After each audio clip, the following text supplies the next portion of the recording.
Now welcome to another lightning response video. This time a couple questions and we will get right to it and start with this one from Mega Z Man, who asked, "Hey Thor, with Andor now concluded, it looks like the next Star Wars show in line, unless you count non-canon stuff like Visions Season 3, is Darth Maul Shadow Lord, which makes me want to ask this question. Do you believe Darth Maul at this point has become overused? I remember a time when people thought Maul was underused thanks to less than 10 minutes of screen time in The Phantom Menace. These days, I'm mixed about Darth Maul living past Phantom Menace.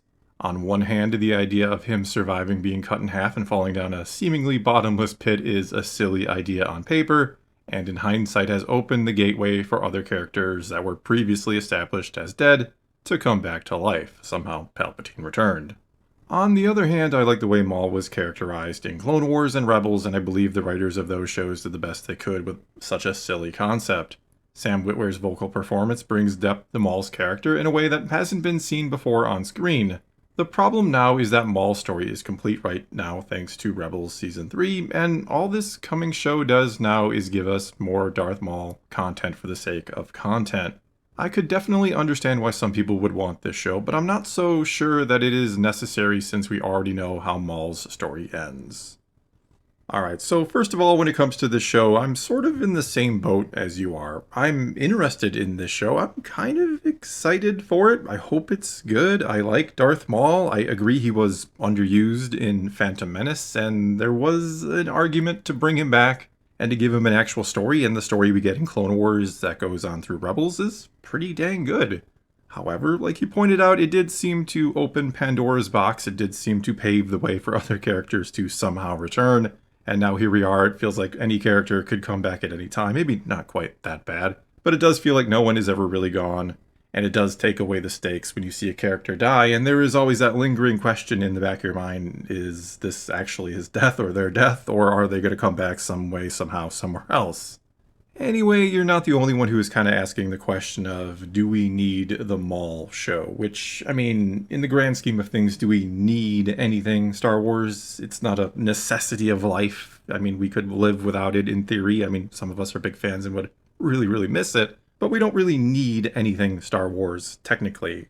Now, that said, I obviously know that's not exactly what you're saying or what other people are saying or trying to argue. They're saying that of all the things we could theoretically get from Star Wars, do we need or should we get a Darth Maul show, or maybe we should get something else, or maybe they should focus on a different character or a new character. It's not so much saying do we literally need it as much as could there be something else that would have been better, or just a different idea instead of using the same character that is maybe getting a little tired and old because, yes, as you pointed out, we have seen his demise, as we also saw him come back in Clone Wars, and he forms his own powerful underground faction, and then Sidious kind of bitch slaps him back to reality, and he has to start over again, which is what the show is ultimately going to be, him starting over his faction, his eventual Crimson Dawn, and it seems like he's going to have a new apprentice, that being some sort of new iteration of Darth Talon, which we'll see how that goes. I know Lucas was going to use her in the sequel trilogy, his version of the sequel trilogy, so there is some justification to do it, I guess you could argue, but it does feel a little like pandering to use this character, or something along those lines. I don't know. It just feels off somehow. Anyway, though, again, I understand the question of do we need this? The real question is it actually going to be good? Because I think there's a chance it could certainly be good. And if it is, then I think the question of do we need it or not almost becomes irrelevant. I mean, it's still there.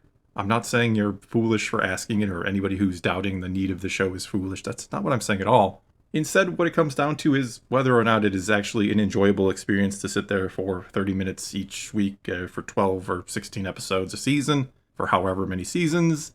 Do you have a good time watching it? Is it a good experience? Is it a good show? That I would say is more important than anything else. I mean, if Andor has taught us anything, it's that sometimes we certainly don't think we need a show or that a character needs to come back after their death, and then it somehow turns out to be fantastic. Even if we would have never asked for it, even if we would have never imagined it could be that good, even if it was the last show we would have picked out of 1,000 other shows, given a premise for a show, that is. You just never know how it's actually going to turn out, and it all comes down to whether or not, again, it's good and enjoyable for what it is. Now, I think there's an argument that could be made here that There is a bigger picture that sometimes we want things to fit into better or to expand upon. We want a sort of overall story to progress, and going back and covering Maul's story at this particular point in time doesn't really feel like it does that. I don't know that the backstory of him and how he forms Crimson Dawn and Darth Talon is going to be an important story unless Darth Talon becomes a character down the road, maybe between the OT and the sequels, or even post-sequel trilogy era, I suppose. So there certainly is that argument that it's a show that doesn't feel like it furthers a greater purpose in the Star Wars lore or canon. Though again, if it's good, what does it really matter? And this kind of goes along with another comment that came to us from Hecatolite, who gave a really good recap of their kind of experience as a fan. They're a younger fan. In one of my previous videos, I was talking about how do younger people, maybe 20s and earlier, who are a sequel generation fan, if you will, not that they love the sequels, but that they are from that time period. How do they kind of get into Star Wars? Why did they become a big hardcore fan? And so they kind of go over that here. And they talk about how, no, they don't really like the sequels, and kind of ask, is that an issue? Is all roads leading to the sequels an issue, that it kind of takes away from other things Star Wars that come before it, and that anything after it could potentially just not be as exciting because it is post-sequel trilogy? And though I certainly understand why that is a question, and there is a part of me who loves the canon and consistency and wants things to line up and to all make sense, because I do like to think of Star Wars as a sort of alternate reality. Now, obviously, I know it isn't. I know it is all make-believe, don't get me wrong. But myself and certainly others, we do like to pretend this is a real galaxy, a real long time ago galaxy, and all these characters were once real, so the more it actually is consistent and makes sense, the more we can play into this little fun belief that it was real. Anyway, as much as the sequels being a part of the canon is a concern, I am more than ever just starting to lean towards Head Canon being the only thing that really matters to you as an individual. If you don't like the sequels, and you really don't like that they are a part of the greater canon, then pretend they're not. Don't let their existence ruin you potentially enjoying something else Star Wars is, I guess, the best way to put it. I've seen a lot of people say things like, I don't want to watch Skeleton Crew, or I don't want to watch Andor because all roads lead to the sequels and nothing really matters. Though in the grand scheme of things, neither one of those shows really has anything to do with the sequel trilogy. I mean, yes, all roads lead to them, and I did make the argument that the sequels are now worse because of Andor in a previous video. Again, if you want to look at it as one consistent canon, it kind of sucks that we have this amazing show about sacrifice, and then we have the original trilogy about these characters who fight back and destroy the Empire that was made even worse, and it was all set up in the prequels, and how democracy is kind of given away, and how hard it is to fight for it and get it back. So it does kind of suck that 30 years later it all goes away because, well, a bigger Death Star was made and blew up the New Republic in one shot. But anyway, my point is, I wouldn't let something bad potentially ruin your enjoyment of something good. Andor, in my opinion, is good. Skeleton Crew is good. There are other things here in the Disney time period that have been good, and certainly with any luck, there will be more things down the road that are good, if not really, really good, and maybe as good as something like Andor.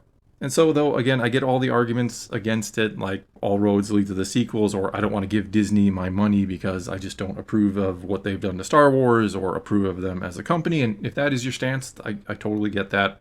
But if you are still open to Star Wars, to watching it, and you're not totally opposed to Disney as a company and giving them your money, then for better or worse, my advice is to go with your own headcanon. Just ignore the things you don't like and embrace the things you do.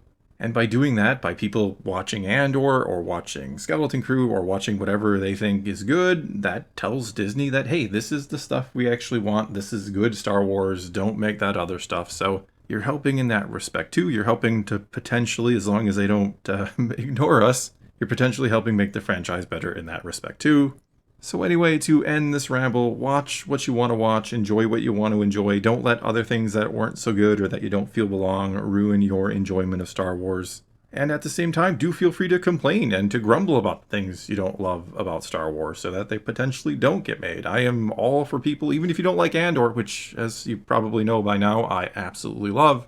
Even if you don't like Andor and you don't want to see more of it, feel free to say as much. That's your right as a fan, a free-thinking individual, and a potential paying customer to say what I like and don't like. So yeah, maybe Maul Shadow Lord will be a show that we really didn't need and wasn't very good and could have and should have been something else, or maybe it'll be something enjoyable that doesn't necessarily further the greater story of Star Wars, but it's something that we can just watch and enjoy.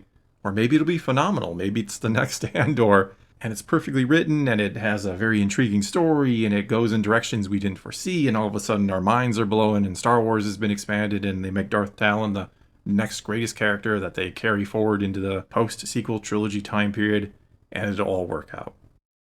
Well, that is all I got for you this time. Now it is your turn. Take to the comments below. Tell me what you think of anything and everything I had to ramble about in this video, or tell me what you think about Darth Maul Shadow Lord in general. Are you excited? Are you not excited for this one? Is it something we need or don't need?